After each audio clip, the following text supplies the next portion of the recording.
एक बेटा पढ़ लिख कर बहुत बड़ा आदमी बन गया। वालिद की वफात के बाद असल में माँ ने हर तरह का काम कर कर के उसे इस काबिल बनाया था। शादी हुई, शादी के बाद बीवी को माँ से शिकायत रहने लगी कि वो उनके स्टेटस में बिल्कुल भी फिट नहीं है। लोगों को बताने में मुझे हिजाब होता है कि ये अनपढ़ उनकी सासू माँ है। और ये आहिस्ता आहिस्ता बात बढ़ती चली गई। बात बढ़ने पर बेटे ने एक दिन माँ से कहा कि माँ, मैं चाहता हूँ कि मैं अब इस काबिल तो हो गया हूँ कि कोई भी कर्ज अदा कर सकता हूँ, ताकि मैं और तुम दोनों खुश रह सकें। इसीलिए आज तुम मुझ पर किए गए अब तक के सारे इखराजात बेशक सूद समेत मिलाकर बता दो, मैं वो अदा कर दूंगा। फिर हम अलग अलग किसी घर में रहेंगे और सुखी भी रहेंगे। माँ ने सोचकर जवाब दिया कि बेटा, हिसाब जरा लंबा है, सोचकर बताना पड़ेगा, मुझे थोड़ा सा वक्त चाहिए होगा। बेटे ने कहा कि माँ, कोई जल्दी नहीं है, 2-4 दिनों में बात करना।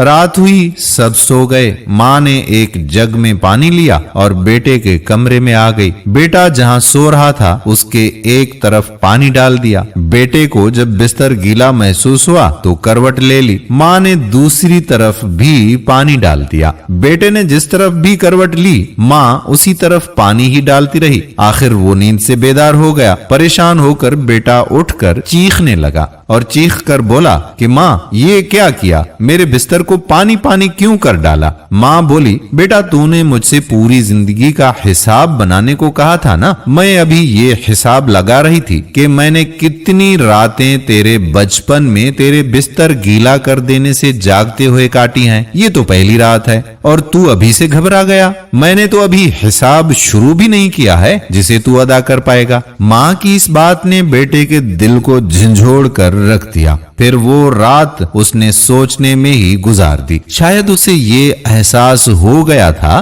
कि माँ का कर्ज कभी भी नहीं उतारा जा सकता, क्योंकि आपने और हमने ये तो अपने बड़े बुजुर्गों से सुना है कि हम अपने वालिदैन की एक रात का भी कर्ज अदा नहीं कर सकते। अल्लाह ताला आपको वालिदैन की खिदमत करने की तौफीक अता फरमाए। वीडियो पसंद आई हो तो अपने दोस्तों को भी भेजिएगा, और कम से कम उनको तो जरूर जो कि वालिदैन के साथ अच्छा सलूक नहीं करते।